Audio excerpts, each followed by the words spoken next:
Hey everybody, this is Anne and welcome back to Painting Big. Today for our Concepts in Miniature Painting series, we are going to be doing a very fast, chock full of information, me throwing as much at you as I possibly can episode on color mixing. There is so much to teach on color mixing, and there's no way I can cover everything. Like, it would take a whole series. It would take, it would take a lot. It would take a lot, guys. But we are going to cover it. I'm going to give you kind of the basics to set us up there. Down the road, maybe I'll do some stuff that's more in-depth on it. Not sure. Depends. Depends on what you guys want. Depends on all sorts of stuff. But yeah, so let's get into it. So, all right. First of all, I want to say, this is the way I think about mixing. Any other painter on the planet is going to have their own way to think about it. Some people are going to love the use of black in mixing. I personally don't. Right? So whatever I say, take it with a grain of salt and try it for yourself, because the best opinion is the one that works for you. That said, first thing we're going to talk about is pure pigment colors, because if you're going to practice mixing or try to get comfortable with it, using pure pigments is probably I wouldn't say the best, but it's a way to do it that's going to give you predictable results. And that's key when you're trying to develop a sense of how colors mix together. So that begs the question, Anne, well, which paints are pure pigments? Well, many paint lines put out pure pigment paints, and there are various ways to find out. For some of them, I had to actually ask. For like Purell Red here, Purell Red is the name of a pigment. And so for this Pro Acro line, I was actually told by the person selling it that it was a pure pigment paint. However, when you look at it, you don't really see anything to tell you that, right? So you might need to ask on some forums or on their Facebook and to determine other, like, pure colors if you use Pro Acryl. If you use Chimera, it's really easy. They sell their whole first set of colors is pure pigments, and you can tell because they handily label them, PR170. As long as there is only one pigment here, this is a single pigment color, so you know there's nothing else in there like black or white or other reds. It's never gonna, like, deviate from that. It's always gonna be very predictable red. Master Series, we didn't put pigment numbers on our bottles. We weren't set up to do it, and my boss didn't really see the point. That said, the clears 9094 to 9099 are single pigment or very close. The purple is not a single pigment, I can tell you that. The yellows, there's only one. We'll talk about that in a second. But in general, that's where you're looking for. If you want a just red in a red base, single pigment red, it's Clear Red. And then there are other companies, the Scale Color Artist, they'll call it like primary red sometimes. Sometimes they'll call it pure red, primary red. If you see pure, it's usually an indicator that, like, pure black is just black pigment. It doesn't have anything else in it. So you can sometimes intuit it, but usually you're looking for the brightest possible color when you're looking for these pigments. And this looks a little faded just because the bottle is more frosted. Okay, so I'm going to touch on, given that, let's touch on the fact that for various colors, there's more than one pigment, more than one pure pigment. This is where it gets confusing. So I'm going to simplify it by just talking about primary colors. And I'm going to use Chimera to do this because it's very simple to just set out these 6 bottles.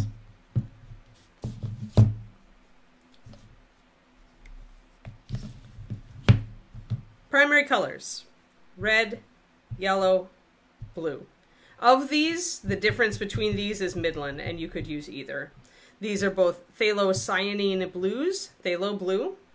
They're pretty much the standard blue pigment that's used in mixing miniatures paints nowadays. There are 2 of them. There's a green shade and a red shade. The green shade is obviously better for mixing into greens, and the red shade is better for mixing into reds to make purples. However, they're very, very close. They're both phthalo blue. So of them all, you probably could get away with one good, like, Clear Blue from MSP is kind of straddles the line between the two, because it really is an all-purpose kind of pigment. However, when you get to the reds and yellows, it gets a little more complicated if you're trying to mix using just primary colors. Obviously, we've got our red that I showed, and that's definitely what we recognize as red. What we may not recognize as red is magenta. However, the funny thing is, that magenta is actually the more useful of these two if you are trying to mix using just a few primary colors. The reason for that is that this red will never mix you a great purple, but magenta will mix you brilliant purples and still mix you a good orange. So that's kind of the difference there. You can use both, of course. It's not like you're limited here, right? But just wanted to lay that out there. Then there are yellows. These also, just like the blues, are kind of named. We have a green shade. They call it cold yellow, but that's a green shade or green phase yellow. And this is a warm yellow or orange shade yellow. Obviously, these are pretty evident, right? You can see that this looks orangey. Now, these will make a big difference when you're mixing secondary colors. You definitely want to mix your warm yellow, your orange phase yellow, when you want to create an orange, and you want to use this one when you make a green. If you do the opposite, what happens is you won't get as bright of a green. So when you mix against the waves, as it were, for example, if you mix an orange using these two, the green shade and the magenta, you're going to get a very kind of off orange, a little bit more muted, not very bright. But if you take your orange phase red and your yellow, or even your magenta and your orange phase yellow, you're going to get a very vibrant orange. And why do you care about this? Because you can always make something a little bit more muted or grayed out or browned out, but you can't make things more saturated, not without just going back to direct pigments.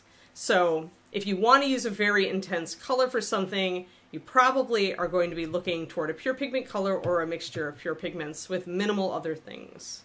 Now, of course, there are other pure pigment colors, and Chimera has these in its set also. So you can look at these, and there's our green, and that is also a phthalo. Remember how the blue was a phthalo blue? The green is also a phthalo green, but it's a single pigment, phthalo green. This is one of the most beautiful colors. It's a beautiful emerald green. This is an unusual one. A lot of people, a lot of miniatures lines just mix their oranges, but this one actually does use an orange pigment.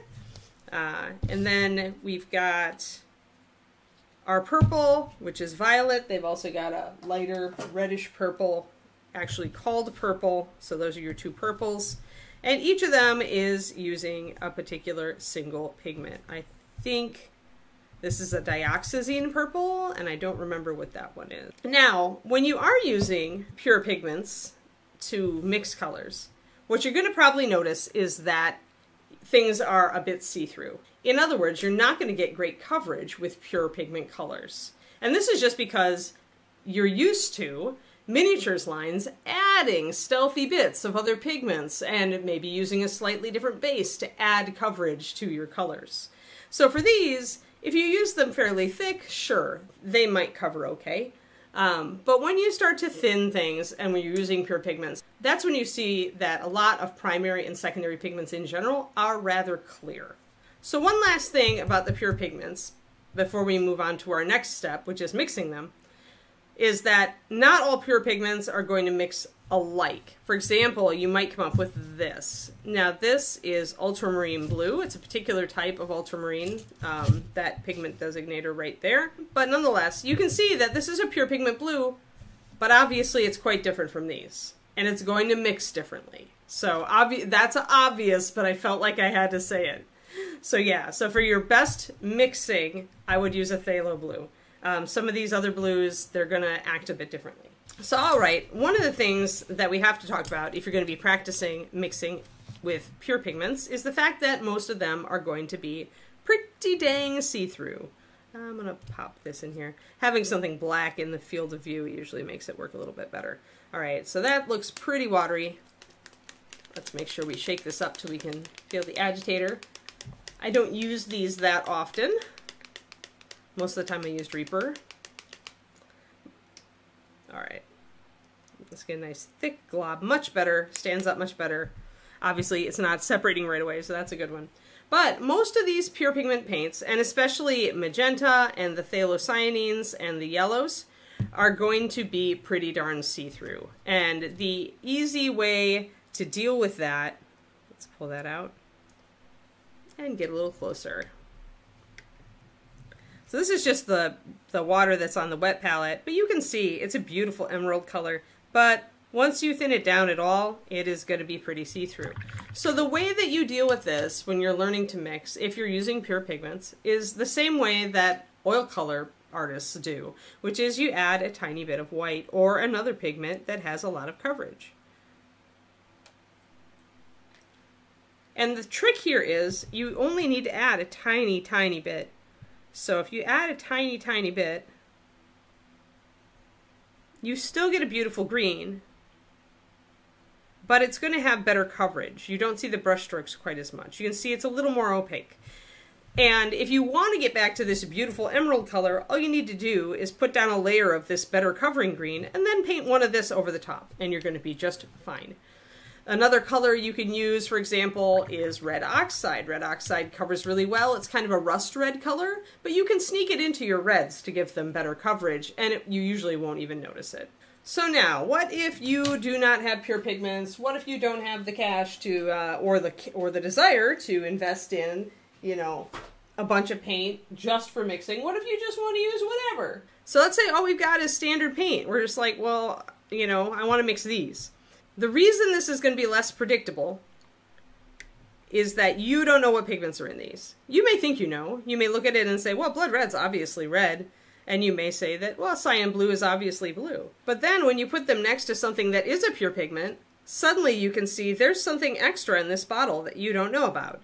It could be blue, it could be magenta, it could be black, it could even be green. And you have no way of knowing, but it's going to affect your mixes. Likewise, cyan blue here actually is a blue I use as a primary blue a lot of the time, but you can still see it's a little bit lighter, right? That's a clue that there's some white in here, and that is also going to affect your mixes just a tiny bit. So what I usually recommend when you are mixing, if you are using paint colors that are, you know, not pure, or probably not pure, is that you stick to mixing like just two of them together. Stick to that ratio. Stick to just using those two. If you must add a third color to the mix, then it better be white or black, or whatever you use as a shadow color if you don't use black. And by sticking to that, essentially you will always be able to remix these. Like a lot of people, the people at my paint club used to always say, oh, I don't want to mix colors, I'll never be able to match it again. If you stick to two, you will be able to match it. Because it's just these two colors. If it's a little bit too red, you add a little tiny bit of blue. If it's a little bit too blue, you add a little tiny bit of red. It keeps it easy. And by making sure that you're only ever adding as a third color, for example, white, you know that this isn't going to add any extra muddiness to your color. It's only going to lighten it. And so it still makes it relatively easy to hit. Whereas if you're mixing three colors together, now suddenly you've got three paints, all with all sorts of pigments in them that you don't know about, and you're not sure how you got there, and you know, you're not sure what you're working with. And so it can be a lot more of a trial to try to match that color again. Even I only work, usually I try to stick to two colors plus white. If you do it this way, if you just stick to the two colors and your white or your black, depending on what you're using, this helps you develop your eye for how pigments mix together. It'll start getting more predictable to you. You're going to start kind of being able to say, oh, well, if I want this color, I should use a green that's just a little bit olivey plus this color. You know, you're going to get that knowledge. It's the same knowledge that I had to build as a paint line designer for Reaper. It took me several years of mixing colors to really get a gut feeling for how a paint looked once a certain pigment was added with another pigment. Along those same lines, when you mix colors, work in predictable ratios. Here, let's show you how terrible the purple is when you actually mix a red and a blue. So if you, for example, for me, I almost always do a 2-to-1 ratio. A 4-to-2, a 2-to-1, or a 4-to-1, some kinds. So because I know that I tend to just use those mixes, it's pretty easy for me to look at what I've been using on a model and go, oh yeah, that looks like a 4-to-1 X and X, you know, or that looks like a 1-to-1 X and X. And if you kind of make that the way that you work, it helps you to kind of reverse engineer. If you forget what ratio you mixed colors in, you're like, well, I almost always start with a 2-to-1 and then adjust it. So red and blue mixed together.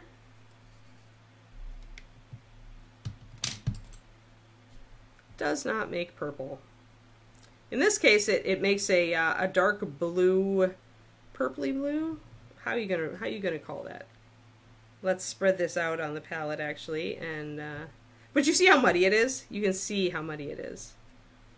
So this is essentially because different pigments have different diffusion rates, and diffusion is how quickly a pigment will take over versus another one, just to simplify it immensely. And we can tell what color this really is if we want to add a little bit of white to it. So what we made was essentially kind of a cloudy indigo. I do this trick a lot if I mix a color and it goes very dark and it's very hard to see what it is you can add just a little bit of white and go to a little bit of it and go, oh, okay, it's actually an indigo. So the blue has higher diffusion than the red. So even though they're in equal amounts, the blue takes over faster. And red will take over yellow this way. So yellow's, I wouldn't call it the weakest color, but as far as its diffusion level, yellow is one of the weakest pigments. So that's why when you mix an orange, you have to use a lot of yellow and a tiny bit of red. But you can see this is kind of a cloudy purple, and that's because we used a red that wasn't magenta. Now, when you're doing this sort of thing, another thing you can do is you can take a photo, and a lot of people at my old paint club used to do this, is they would line up the colors that they had used to paint a particular model in groups, if they did mixes, and they would take a picture. And that way they could go back and say, oh, that's the blue I mixed into that red. I didn't remember. Right, so you can do that. There's paint apps out there, I believe, that'll let you do this kind of thing. They'll let you save colors for a project. Maybe even that'll let you do notes. I don't use them. I tend to do swatch cards. So for my swatch cards, I have these painter's trading cards. They're just little squares of watercolor paper, or rectangles. And essentially, I just swatch out the color after I'm done painting for that day. And I'll do a swatch. I usually thin it a little bit with water if it's a dark, so I can see what color it is, so I can see the card through it. And then I'm just making notes, the ratio, the colors I used, if I just use that one, that. But I keep those right under the model so that I always have them. I also, they fit in some card sleeve binders, so you can also just organize them in a card sleeve binder and just put them in the little sleeves. That also would work. And some people who are very anal that I know do keep spreadsheets with every project, the colors that they've used, and which ones they've mixed in what ratio. You can go that far if you want to. I don't, but you could. So a little bit extra about mixing. I already mentioned that using certain colors together will give you more of a cloudy or muted result. Another thing that gives you a very cloudy result is adding black.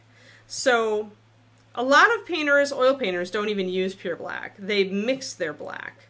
And the reason for that is that this pigment, carbon black or lamp black, really can give an ashy tone, not necessarily to darker colors. So like you can add it to create a dark blue or a dark green or dark purple or even a dark red, although it does tend to, the red is a little bit dicey.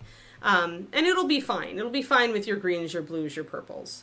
But the minute you try to mix that color then into another one and maybe to lighten it, it adds an ashy tone, because once that black gets hit with any amount of white, it will go gray. With reds, I find that it does actually add an ashy tone to reds, and I tend to prefer, if I'm mixing a dark red, to add other colors like a blue or a green. Speaking of that, the easiest way to mute a color, if you do want to mute it, instead of adding that black and graying it out, would be to add its complement. So here we've got our green. Let's get some of our red out. I'll get my Reaper Clear Red. So say I wanted to, let's say that I think that this bright red is ridiculous and it needs to be toned down, darn it, I don't want it to be that bright. Well, that's pretty easy. You can take a little tiny bit, and remember, phthalocyanines do go pretty far, and I'll just start mixing that. And look at how fast that darkens that red down. Like, we can even take it down to that point. Let's grab some white. What does that make? That is actually almost made a purpley color, isn't it? So you can use a little bit less, and then you get more of a red. So you can see how that's much more pink. That's more purple. So again, this is me adding a little touch of white just to see what my mix really is if I'm wondering. So you can still make a pretty nice dark red by mixing a tiny touch of green, but you saw how that little touch of green really took over. So again, the diffusion of the green is higher than the red, so it just takes over just like the blue did. But you could do this in reverse as well. although this green is pretty dark. But I could take some red and just put it in there. And it darkened it down a little bit. There it goes. And it's changing the color a little bit. You can see it's not that anymore. You can see it's almost a little bit more bluish. And that's pigment interaction, but we could talk about that a different day. So you can do this both ways. You can mix orange into blue to make it darker. You can mix blue into orange. You can mix yellow into purple or purple into yellow. And what this does is it saves you from using black. So if I want to just add white, I'm going to get a much purer color that doesn't look as ashy as if I added black to be my shadow color. All right, now let's talk about those swatching and about just generally like looking at color, trying to mix a color that's something you want to use. So probably the most useful thing to remember when you are mixing acrylics is that acrylic paint, when it is wet, will look more vibrant than it is going to dry. So we could say this looks like a really vibrant red, but the minute we put it down on a model, it's probably going to dry to a duller color. And the other thing that acrylic paint tends to do is it tends to dry a little darker than it looks when it's full strength. So if you've got a color here and you put it on the model, chances are it's going to look like a slightly darker version of this color once it dries, assuming you're using it full strength. If you're thinning it, then the opposite is true. In that case, it tends to look darker when wet and then lighter once it dries. You've all had this happen with a wash probably. So those are the rules. When it's thick paint, it dries a little bit darker. If it's really thinned, it's going to dry a little bit lighter when you're dealing with acrylic paint. So just remember that, because sometimes if you're trying to match a color, you might think that you've got enough saturation, like your red is red enough, is bright enough, but then you put it on and it looks dull. And in reality, you probably needed to it needed to look a little bit over bright on the palette in order to match what you were trying to do. All right, and speaking of all that, mixing shadows and highlights. Okay, general guidelines only here as we are getting toward the 30-minute mark. When you are mixing highlights, I usually just add white, unless I'm doing a particular lighting effect. If I'm going for a sunlight, then I'm going to mix a tiny bit of yellow into my white, usually an orange phase yellow, to kind of mimic the golden appearance that natural sunlight here on Earth tends to give us. However, if you're not concerned about the color of your light yet, and you're just trying to like master mixing and you don't want to make it any more complicated, honestly, you can get away with just using pure white. Or if you want to use a slightly yellow white to mix all your highlights, you could use something like linen white, Master Series linen white. There's all sorts of different like kind of yellow off-whites that different companies produce. And you don't want to go very yellow. You just want to go kind of like with a hint of yellow. Something that's just a little bit yellow. A lot of people used to use ivory or linen white or what have you, just to mix all of their highlights. And that just mimics the fact that, okay, this is my light color and I'm just going to use it for everything. The bottom line is that most of the time we are expecting a color to go warmer when we put a highlight on it. But of course, when you deal with something like green, that might give you more of a mint color. And in that case, you can add a little bit of yellow to that if you really want to go up, toward that warm zone. With shadows, I'll often mix the complementary in, just like I showed you, where I'll make my bright red, this will be my shadow color. If I have a mid-green or something, like an emerald green, this will be my shadow color. So I just mixed in the complementary color. Barring that, I don't mind. Sometimes I mix in just brown liner or whatever my liner color is into my other colors to mute them. Brown liner has a bit of black in it, but it doesn't nearly have as heavy a load of black as pure black. So obviously when I'm doing this, I'm expecting it to gray out, to mute out a little bit, and to get that ashy tone, right? But for shadows, that's okay, because that's exactly what happens in real life. If you look at the shadow under my arm here, it's gray. So we're used to colors desaturating when they're in the shadows. So I don't mind so much when I'm adding a color with black in it to build a shadow. I just avoid using like pure blacks because they tend to be really high density blacks. Like these days, most people create them with high density pigments, and that means it's going to give them a lot of coverage, but it also means that they are going to hit whatever color you are mixing with a sledgehammer. All right, everybody, that's where I'm going to end it. I hope that this at least instructed you a little, gave you some interesting ideas, maybe gave you some impetus to try getting some pure pigments and trying to mix a bit. Remember, if you don't want to use pure pigments, again, just stick to 2 colors plus white or 2 colors plus black or whatever you're using for a shadow, and just roll with that and just play around a little. Just play. You'd be surprised how beautiful some of the colors you can get are. Otherwise, this is Anne. Remember, I have a Patreon. That's patreon.com/paintingbig. And we will be having a $2 PDF for this one. Yes, we will. Where I recap all of these nice little tidbits for you in easy to access manner. All right? Thank you so much, everybody. Have a great day. And this is Anne signing off.